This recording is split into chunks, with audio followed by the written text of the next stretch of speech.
Chicken tandoori बनाने के लिए सबसे पहले हम इसके लिए मसाला तैयार करने वाले हैं। 4 टीस्पून योगर्ट लिया और इसके अंदर 1 टीस्पून हमने जिंजर गार्लिक का paste, 1 teaspoon green chilli chopped की हुई और हमने इसके अंदर तंदूरी मसाला ऐड करके ये चिकन के ऊपर हम इस तरह से लगा देंगे।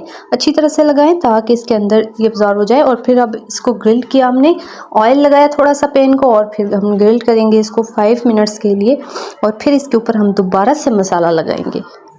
तो इस मसाले के लिए हमने 1.5 चम्मच योगर्ट ले लिया, 1 टीस्पून ज़ीरा, 1 टीस्पून तंदूरी मसाला, 1 टीस्पून हम चाट मसाला यूज़ कर रहे हैं और 1 टीस्पून हम इसमें ऐड करेंगे लेमन जूस। अच्छी तरह से इसको मिक्स कर लेंगे और अपने चिकन के ऊपर अभी हम लगाएंगे। ये देखें काफ़ी हद तक ये पक चुका है और इसके ऊपर हम लगाएंगे और इसको अच्छी तरह से मिक्स कर लेंगे और हल्की आंच पे इससे हमने 15 मिनट्स के लिए पका लिया था। ये बहुत अच्छा तैयार हुआ है, बहुत अच्छी खुशबू भी है इसकी। आप भी मेरे मेथड के साथ ज़रूर ट्राई करें, इंशाल्लाह आपका भी बहुत अच्छा बनेगा। Thanks for watching. अल्लाह हाफिज़।